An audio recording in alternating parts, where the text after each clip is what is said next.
Hello, world, and welcome to the In My Footsteps podcast.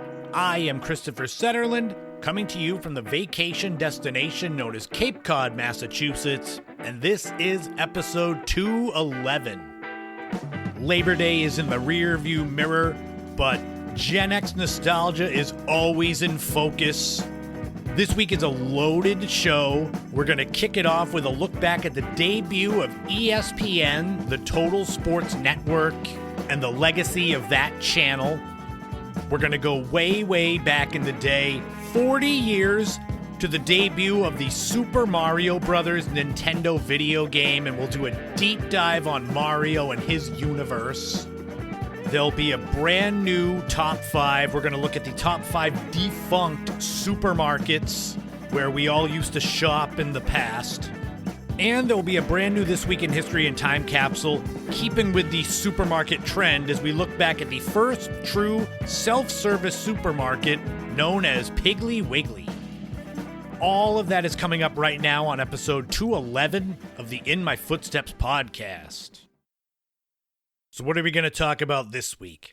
About how Labor Day is in the rearview mirror. We are in the between stages between Labor Day and the beginning of fall, where it's still technically summer, but so many people seem to think summer's over, despite the calendar saying no.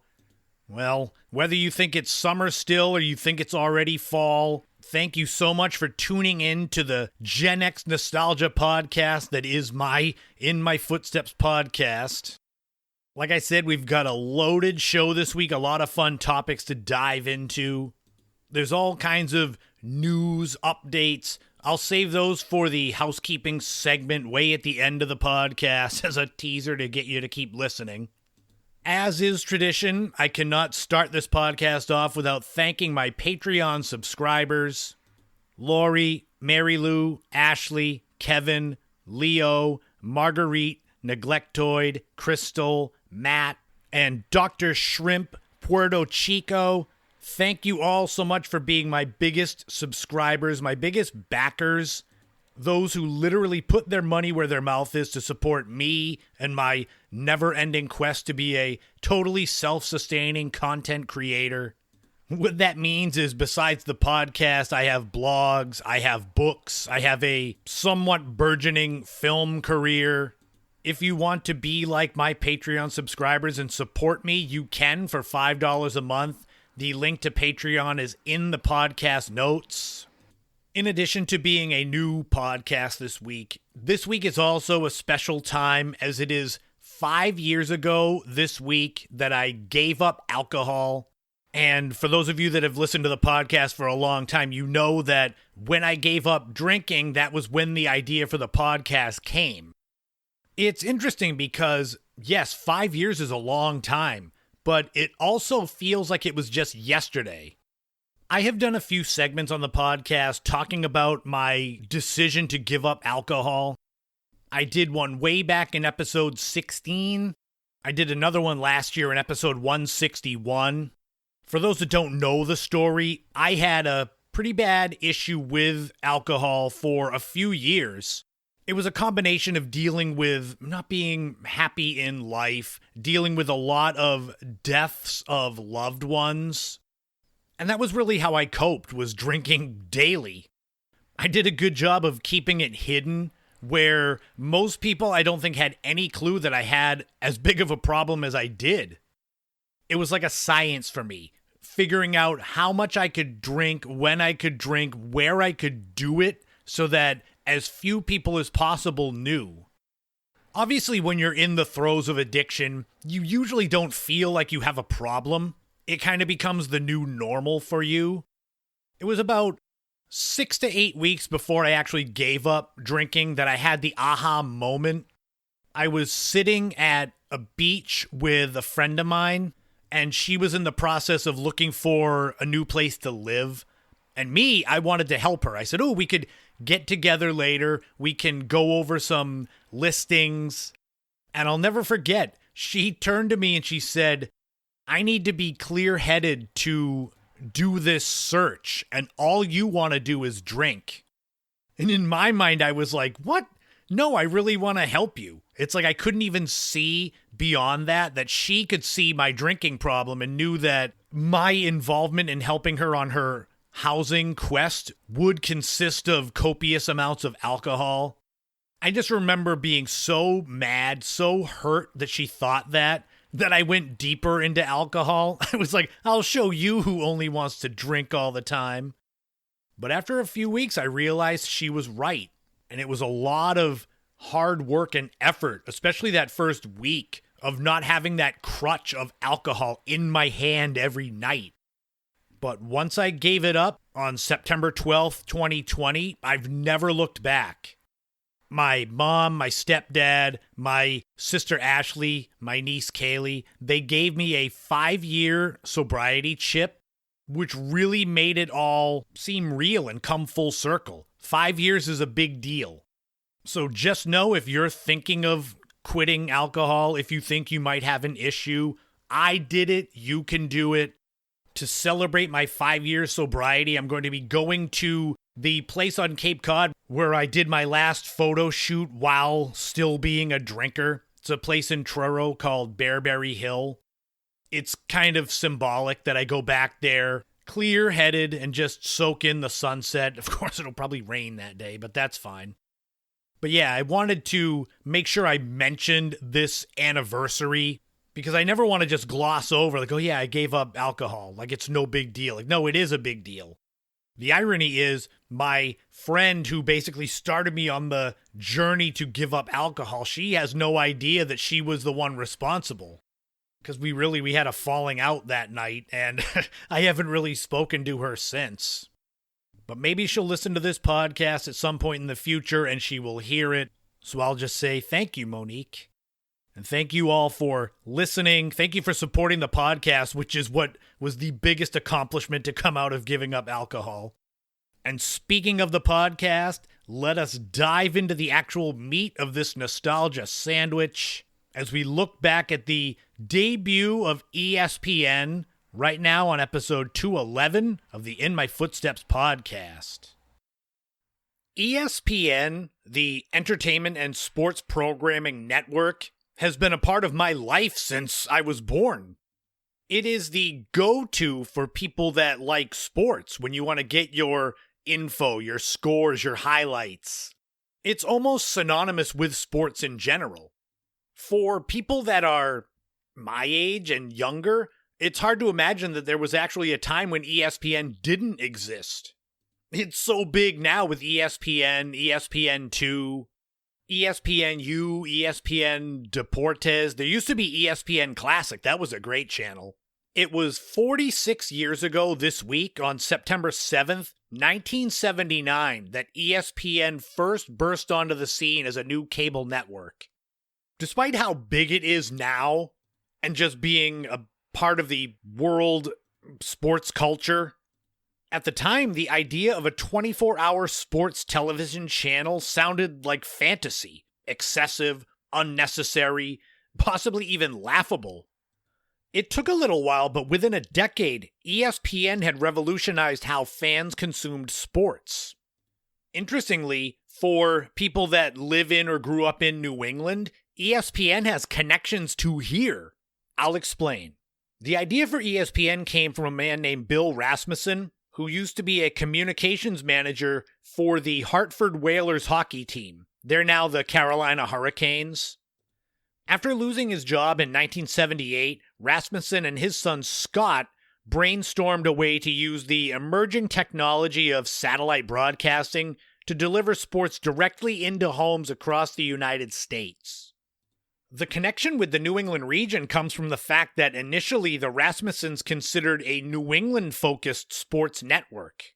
For those that live in New England, think about the New England Sports Network, NESN. That was their initial idea, was that. But it was the satellite technology that convinced them to think bigger, and they soon shifted to the concept of a 24-hour national cable sports channel. The financial backing for the burgeoning network came from the Getty Oil Company, who invested $10 million, or about $44.5 million when adjusted for inflation to 2025. Next came an important deal with RCA, which enabled the ESPN network to lease transponder space on the satellite SATCOM-1, and this made nationwide broadcasting possible. So ESPN had its roots in New England, and on September 7th, 1979, ESPN officially launched. Now I will wax poetic because dusk is now beginning to drop over the beautiful Berkshire Mountains. And for sports fun and for sports fans, it is something brand new that's happening here at ESPN, because up there, as we have mentioned, in the sky, 23,000 miles away, is that satellite. And it's there right now, and it's going to bring to the dishes that we showed you earlier on the program all the good efforts of athletes from around the world. For as big as they are now, their first broadcast, when they went on the air, it was fewer than 2 million households that had access to ESPN. The first program on ESPN was fittingly SportsCenter. This first episode was anchored by George Grandy, and this quickly became the network's flagship show. For trivia's sake, the first ever score or game mentioned on SportsCenter was tennis. It was a matchup between Chris Evert and Billie Jean King in the 1979 Women's U.S. Open tournament. Evert won with a score of 6-1, 6-love. There was also a college football preview. There was slow pitch softball, which was aired right after SportsCenter. The American Professional Slow Pitch Softball World Series. That's a lot of words. This was between the Milwaukee Schlitz and the Kentucky Bourbons. So very fitting that the team names in slow pitch softball were all booze related. The original SportsCenter had also the first remote sports report on location, and fittingly because they had initially wanted it to be a New England-based network, it featured an interview with then New England Patriots head coach Chuck Fairbanks. So SportsCenter as you know it today, it was kind of the same back then. But because ESPN didn't initially have rights to major professional leagues, the early programming was eclectic and often unconventional. I mean, it would be obvious by the fact that they had slow-pitch softball on there. They initially had a lot of college sports, including NCAA basketball and football, thanks to early deals with the NCAA. But they also had Australian rules football, they had tractor pulls. I suppose when you're a brand new network, you're just trying to find anything you can to fill out the schedule for 24 hours. It's still hard to fill 24 hours. I mean, I've seen in recent years, they still have spelling bees and poker and darts. It's not sports. In the beginning, as still today, ESPN developed a stable of recognizable on-air talent. In addition to George Grandy, who hosted the first episode of SportsCenter, anchors like Chris Berman, who joined later in 1979, became synonymous with the network's personality-driven style. Berman's quirky nicknames and enthusiastic delivery helped set ESPN apart from traditional sports broadcasters. There were other early personalities like Bob Lee, Tom Mees. Later on, they had Dan Patrick, Keith Olbermann, Rich Eisen, Stuart Scott, Scott Van Pelt. Each of these people helped to shape the tone of ESPN's broadcasts. They all had irreverent, energetic styles that resonated with younger viewers. I began watching ESPN in the late 1980s when I really got into sports. I was probably 11 or 12. And I immediately noticed the big difference in the broadcasting styles on ESPN compared to local channels like in Boston, WCVB Channel 5 or WHDH Channel 7, where, yes, they did a lot of good local sports broadcasting, but it was very buttoned down, almost sterile, like they didn't have a lot of personalities. Don't get me wrong, in the 80s, 90s, I liked Mike Lynch, Bob Newmeyer, Bob Lobel, but it was different on ESPN. Of course, I had to get used to the fact that Boston and the New England area wasn't the center of the universe on ESPN, but it helped me to better understand the overall world of sports. It didn't take long for ESPN to get a foothold in the world of sports in cable TV. Just 1 year after being established in 1980, ESPN introduced the NFL Draft to television, turning what had been a closed-door event into a televised spectacle. I mean, what is it today? It's like 3 days? Back then, there were way more rounds of the NFL Draft, and it was all basically 1 day, and now you get first round on 1 day, second and third round on the next day.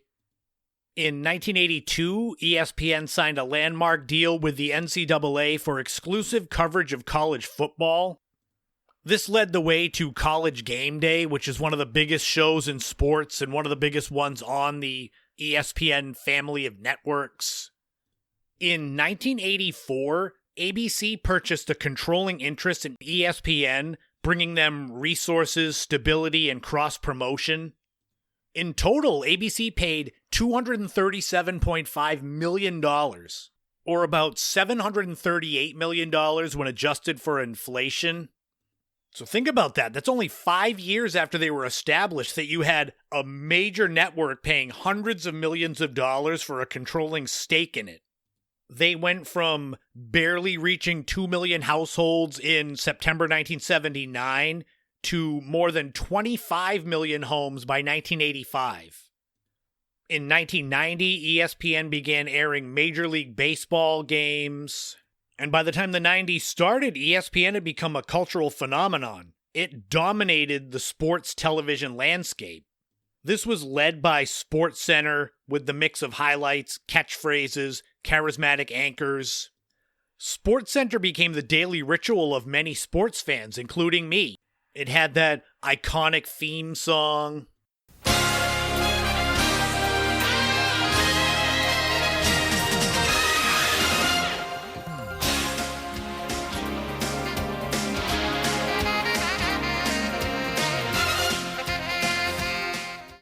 Yeah, we'll see if that gets me a copyright strike on YouTube. A quick aside, a lot of the musical content that I do on the podcast gets me copyrights on YouTube, but they're never copyright strikes. It's always, it says copyright, but then it'll say the artist allows their music on YouTube. So like, why tell me that? You give me a mini heart attack like I've got a copyright strike. Anyway, I'm sure the music from SportsCenter will get me another one. As the 90s went on, ESPN acquired increasing rights to the NFL, NBA, MLB, NHL, extensive NCAA coverage, ensuring its place as the go-to destination for live sports. Sunday Night Football came around in 1987, which was a huge milestone. ESPN2 launched in 1993. This featured edgier programming and gave rise to stars like Stuart Scott. In 1995, ESPN capitalized on the rise of extreme sports by broadcasting the first ever X Games, which, if you go back to episode 108 of the podcast, I did a full segment on the launch of the X Games. By the time the 1990s ended, ESPN wasn't just a television network. It was a cultural institution that had transformed the way sports were presented. It made the highlights as important as the games themselves. So many nights I watched SportsCenter in order to go into school the next day and ask people if they had seen a catch or a hit or a shot in a game. It gave you credibility if you could rattle off these scores and highlights from places outside of where you grew up. ESPN's emphasis on personality-driven broadcasting, round-the-clock coverage, and aggressive rights acquisitions set the model for sports media in the 21st century. From its humble beginnings 46 years ago this week in 1979, with a handful of quirky broadcasts, ESPN grew into the worldwide leader in sports.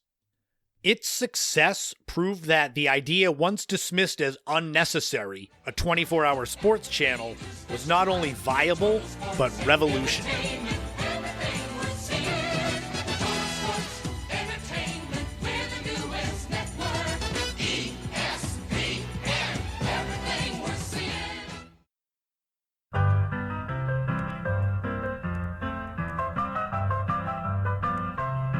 This week in history, we are going back 109 years ago to September 11th, 1916, and the opening of the first true self-service supermarket known as Piggly Wiggly. Much like ESPN today, it is hard to imagine that there was a time when supermarkets were not self-service, that you could just go grab whatever you wanted. When you go into a supermarket today and pick items off the shelf at your own pace and take them to a checkout counter or self-checkout, you're following a model that was once seen as revolutionary. Before Piggly Wiggly opened its doors, grocery shopping worked differently. Customers would hand a clerk a list. That clerk would go and gather items from behind the counter. This system was slow, labor-intensive, and limited customer interaction with the products themselves. In September 1916, entrepreneur Clarence Saunders opened the very first Piggly Wiggly store in Memphis, Tennessee. His idea was radical. Customers would walk through the store on a guided path, select items themselves directly from shelves, and then pay for everything at the checkout. This self-service model drastically reduced labor costs, allowed stores to serve more people efficiently, and gave customers more autonomy.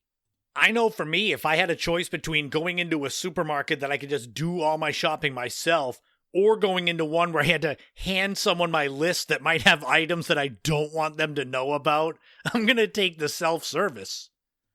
Some of the key innovations introduced by Piggly Wiggly included the self-service shopping, which I've mentioned a bunch, shopping baskets. These helped customers carry items. Initially, they were wire baskets. These were later expanded into the rolling carts that you see today. There was price marking, making sure that items were clearly marked with prices, giving shoppers transparency that was rare at the time. You imagine going into a grocery store and needing something in particular, but not knowing how much it was going to cost you until they brought it out to you? And even then, they could just make up a price. There were checkout stands, the centralized checkouts that streamlined the payment process. There was also the store layout, with a maze-like design that encouraged customers to pass by as many products as possible. That's that giving the customers more autonomy, but also making sure they go buy all kinds of things that they might not need, creating impulse buying. The success of Saunders' first Piggly Wiggly was immediate. Within a few years, hundreds of more franchises opened across the United States. By the early 1920s, there were more than 1,200 Piggly Wiggly stores nationwide, making it one of the fastest-growing retail chains of its time. Saunders also pioneered franchising in groceries by selling the rights to operate Piggly Wiggly stores under his system. Although Saunders was a brilliant innovator, his relationship with Piggly Wiggly became complicated. In 1922, he lost control of the company due to a Wall Street stock manipulation battle.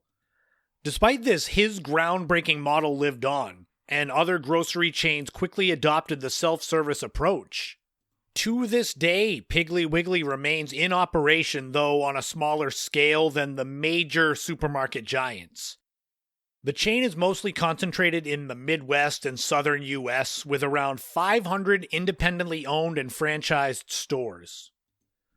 The brand, often affectionately nicknamed the Pig, is remembered both for its quirky name and its groundbreaking impact on retail. And while it might not dominate the industry like it once did, Piggly Wiggly's legacy is enormous. Every time you walk into a supermarket, grab a cart, and select your own groceries, you are participating in the system that Clarence Saunders pioneered more than a century ago. Piggly Wiggly was more than just a grocery store. It was the birthplace of the modern supermarket.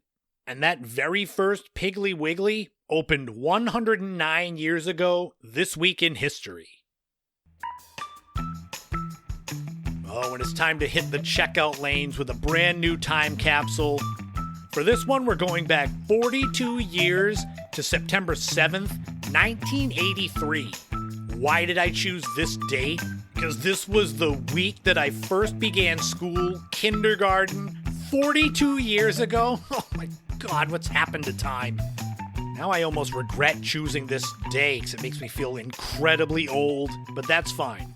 What was going on in the world of pop culture the week that I started school? Well, let's find out. The number one song was Maniac by Michael Sembello. This was off of the soundtrack to the movie Flashdance. It has a very famous video featuring Jennifer Beals dancing very fast and a whole bunch of moves. The soundtrack also included the song Flashdance, What a Feeling. That song also went to number one and won the Academy Award for Best Original Song. Maniac was number one for 2 weeks. It was obviously Michael Sembello's biggest hit of his career. Although a fun little side note, Sembello wrote the song Carousel for Michael Jackson that he recorded for his Thriller album, but before it was released, Carousel was replaced by Human Nature. So you imagine all the money that Michael Sembello missed out on because his song wasn't on the album proper? Oh well, he'll always have Maniac. The number one movie was Mr. Mom, and you could get into the theater with the ticket costing $3.15. This is a comedy starring Michael Keaton and Terry Garr. Michael Keaton becomes a stay-at-home dad, while Terry Garr becomes the breadwinner of the family. This is an early childhood memory of mine, one of the first movies I have vivid memories of seeing at home, probably on HBO. The movie is 77% fresh on Rotten Tomatoes, and it made about $65 million on a budget of $5 million. The number one TV show was Monday Night Football. This featured a game between the Dallas Cowboys and the Washington Redskins. This was the NFL's season opener. The Cowboys, led by Tony Dorsett, defeated the Redskins, led by Joe Theismann, 31-30. Despite that loss, though, the Washington Redskins would make it all the way to the Super Bowl that year, losing to eventual champion the Los Angeles Raiders, 38-9. And if you were around back then, September 7th, 1983, maybe you were getting your first child ready for their first week of school. You need to get school clothes, right? Well, what I've got here is something to really give you flashbacks. Here are the top 8 retail chains, according to my research, from September 1983. So these would be the places you would be going to get clothes, etc. for your kids for school. Shall we start from the bottom? We'll start at number 8, which was Macy's. 7 is Montgomery Ward. 6 is the Dayton Hudson Corporation. They owned Target, Mervyn's, and more. Number 5 is Woolworth. Number 4 is the Federated Department Stores Company. They owned Bloomingdale's, Filene's, and more. Number 3 is J.C. Penney. Number 2 is Kmart. And the number 1 top retail chain in September 1983 was Sears. Man, that made me sad making that list to see Sears, Kmart, Filene's, Woolworth. Ugh. But that'll wrap up the time capsule and This Week in History. We're going to piggyback on Piggly Wiggly and look at a brand new top 5 with defunct supermarkets, even though Piggly Wiggly's still around, but bear with me with the segue. So let's go shopping at places you can't shop at anymore.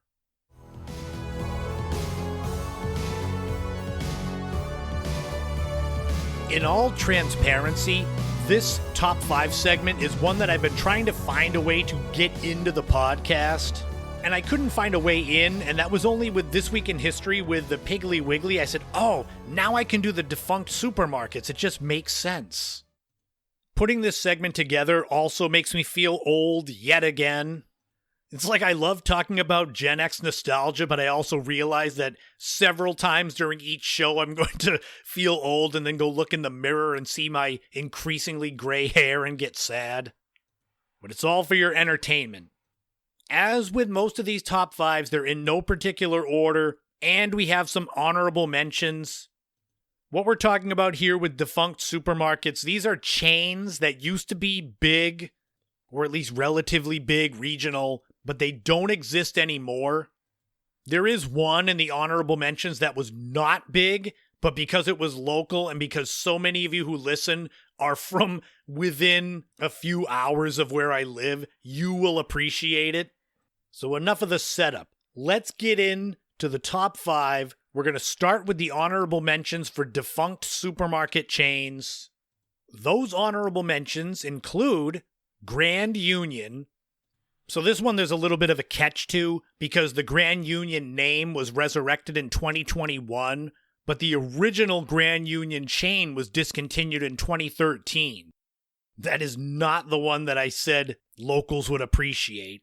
I don't know, it's up to you if you think that that one should be on the list or not. Moving on though, another honorable mention is Alpha Beta. This chain operated from 1917 to about 1995. They were in the southwestern United States. Another honorable mention is Jitney Jungle. They were in operation in the southeastern United States from 1919 to 2001, with as many as 100 stores at their peak. And the last honorable mention for all of you locals is Angelo's. At its peak, there were 18 Angelo's stores in New England, including one not far from where I lived on Cape Cod. Angelo's lasted until 1995 when they were sold to another supermarket that is going to be on my list, and then eventually to Stop and Shop. If you're interested in learning more about the Angelo's supermarket chain, you can go back to episode 122 when I did a full segment on Angelo's. But those are the honorable mentions. Did you shop at any of those? I can remember we had Angelo's on the Cape, we had Grand Union on the Cape. But let's get into the actual top 5. And we're going to start it off with the chain that got the idea in my head to do this segment. And that is number 1, A&P. Of course, we also have our famous A&P store brands like 8 O'Clock Coffee.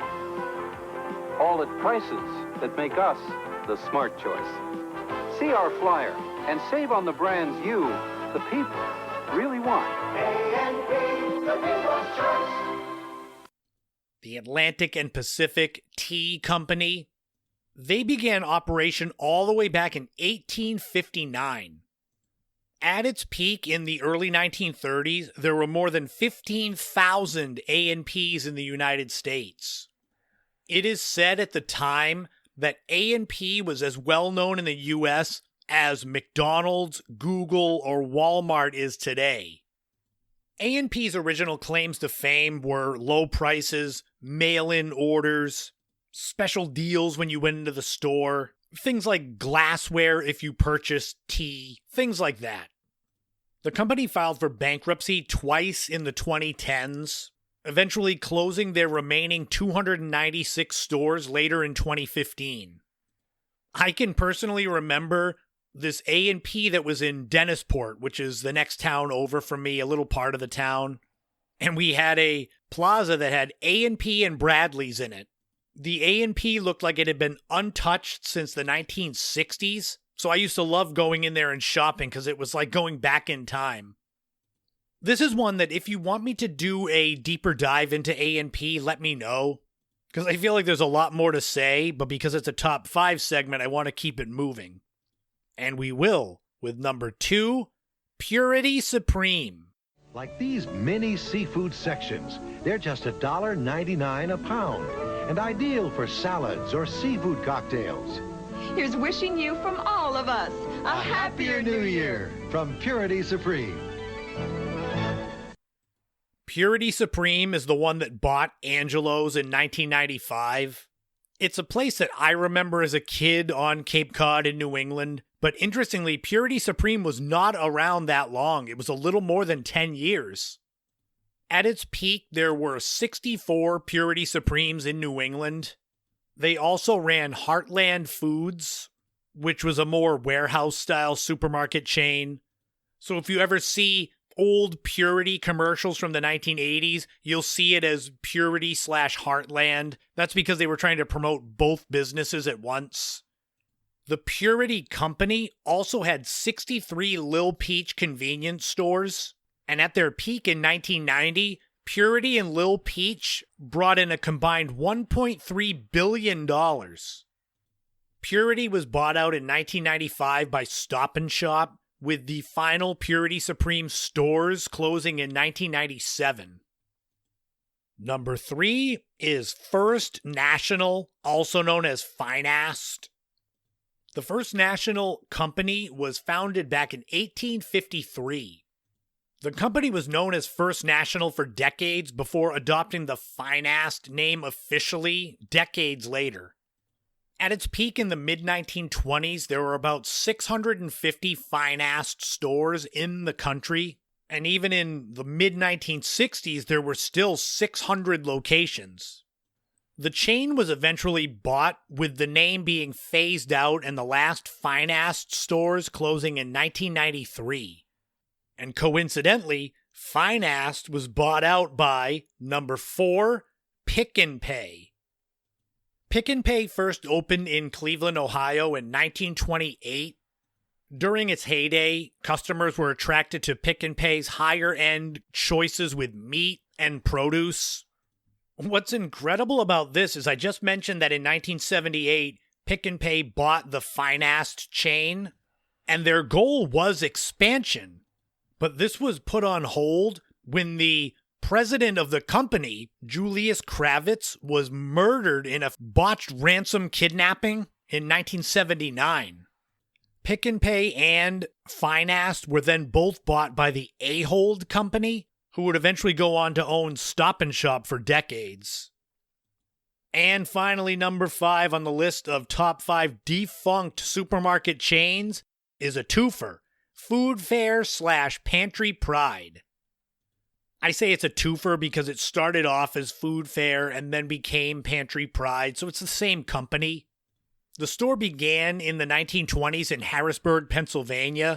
It was run by the Friedland brothers, who maintained control of it all the way through its existence. The family did.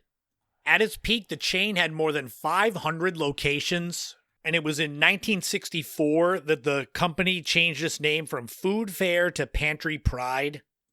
The chain had a slow decline in popularity through the 1980s and 90s, with the final Pantry Pride store closing in 2000. So there you have it. The top 5 defunct supermarkets. Did you ever shop at any of these chains? A&P, Purity Supreme, First National, Pick n Pay, Food Fair / Pantry Pride. It's amazing to think that in their prime, some of these chains like A&P were as big as Albertsons, Kroger, or Publix today, and now they're just gone. I think I might do a segment on A&P in the future. Just thinking out loud and then broadcasting it to you.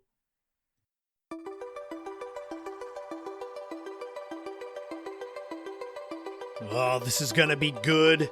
We get to go back in the day and celebrate the anniversary of the release of one of the most influential video games of all time, Super Mario Bros. This game is synonymous with video games in the 1980s.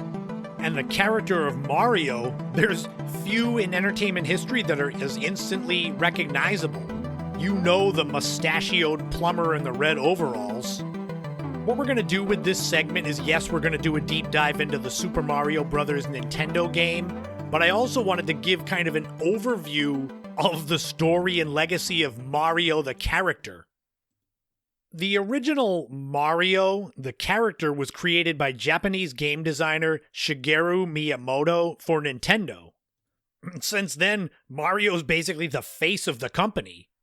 What we Gen Xers know as Mario the character made his debut in 1981's Donkey Kong game. He wasn't yet the plumber, he was just a carpenter known as Jumpman. But it was still Mario. If you see the old Donkey Kong game, you know who it is. His task was to rescue his girlfriend Pauline from the giant ape Donkey Kong. What's interesting about the debut of Jumpman / Mario, his look with the red hat, blue overalls, and a big mustache, it was partly out of necessity. Limited graphics of the time required distinct visual features to make him stand out. For example, his mustache separated his nose and mouth, his hat avoided the problem of having to animate hair, his overalls made his arm movements clear. I'm no video game animator, but I can appreciate ways to streamline your animation like that. In 1983, Mario was given a brother named Luigi, and he was reintroduced as a plumber in the Mario Brothers game. The original Mario Brothers was an arcade game that was eventually released on the consoles of the time, including the Atari 2600, which is kind of interesting to think of if you go back where Mario is the face of the Nintendo company, but yet his first game was actually available on Atari. The game was actually released during the video game crash of 1983, and incredibly, despite that, the game still was a success. I guess that was a good sign for Mario in general.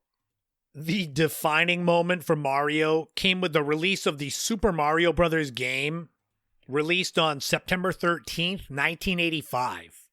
This game was strictly for the Nintendo Entertainment System, with the premise being pretty straightforward. Mario must journey through the Mushroom Kingdom to rescue Princess Toadstool, later known as Princess Peach, from the villainous Bowser, King of the Koopas.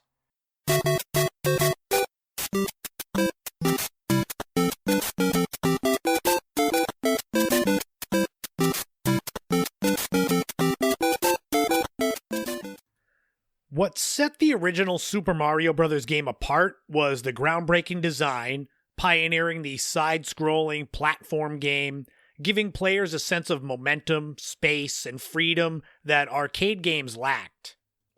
Its level design gradually introduced mechanics, teaching players how to run and jump and use power-ups like the Super Mushroom, the Fire Flower, which you could shoot fireballs, and the Starman, which gave you this music.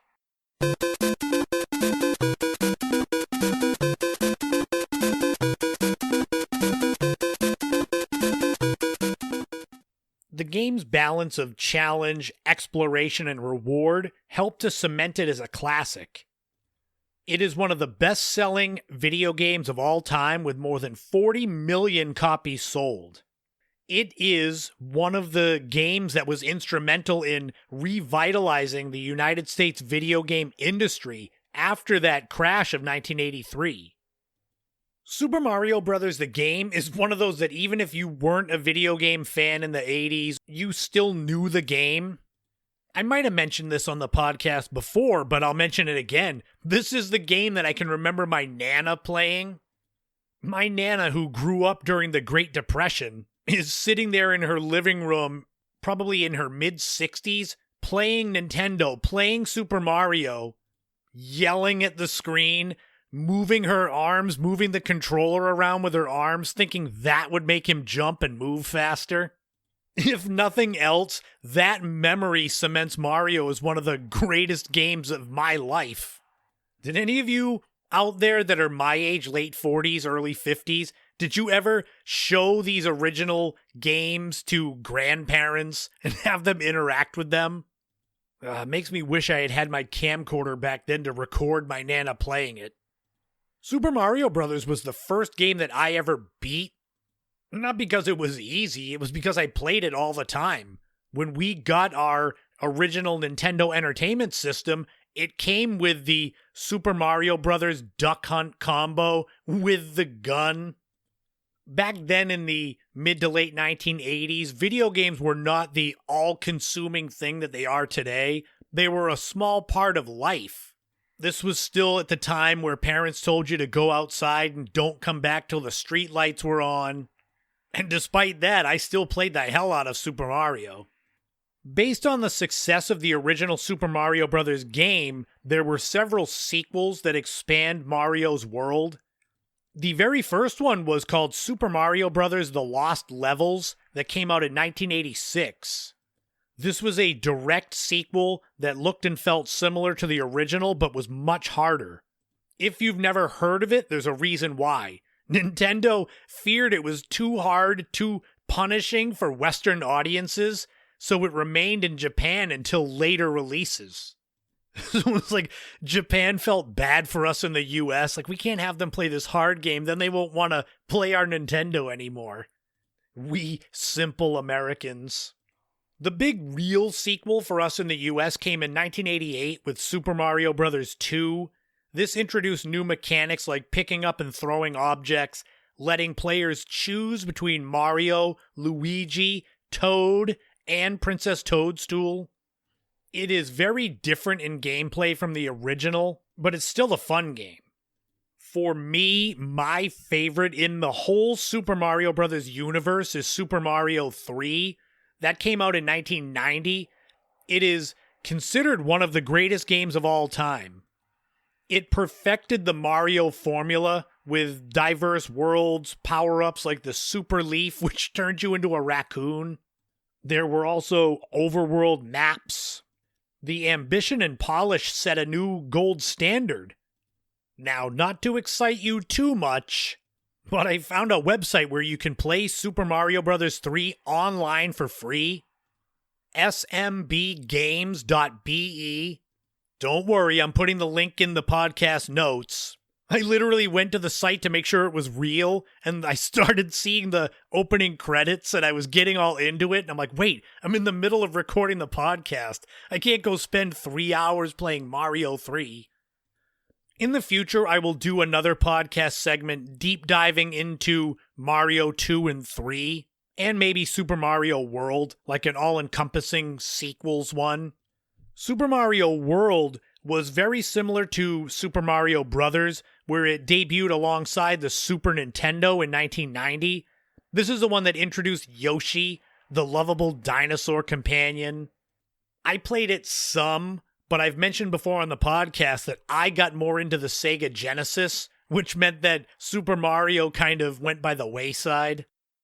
By this point, Mario was a cultural phenomenon.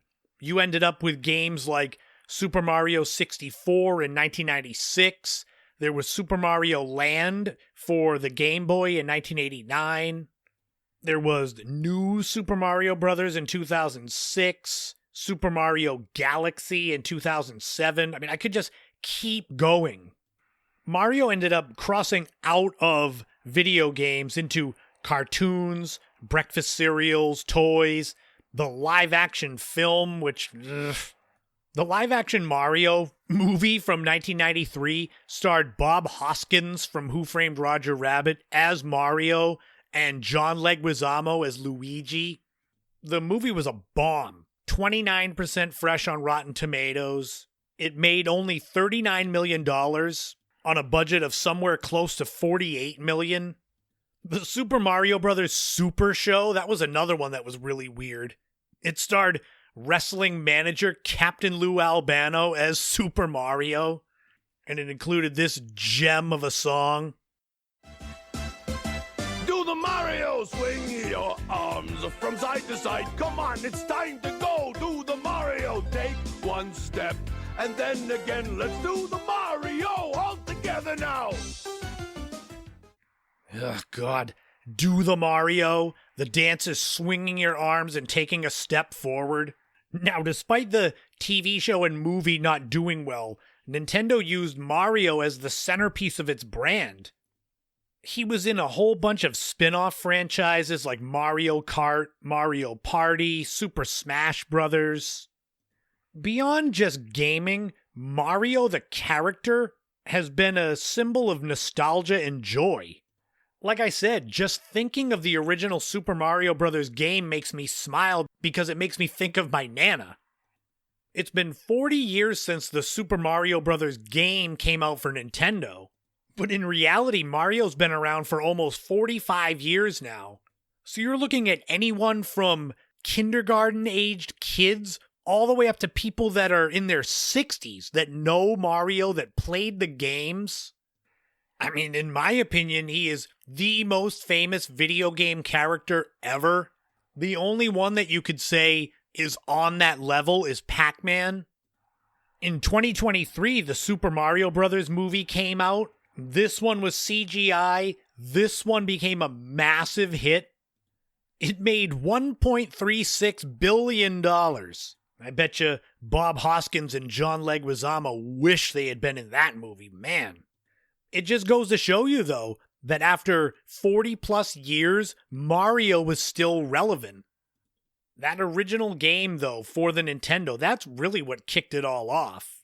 It is so memorable with the music, the sounds that Mario makes when he jumps, hitting those question mark blocks to get coins or mushrooms, going down the pipes, that sound, and then the underworld music. Which every time I hear that, I just think of the Super Mario 3 version of it that was more hip-hop.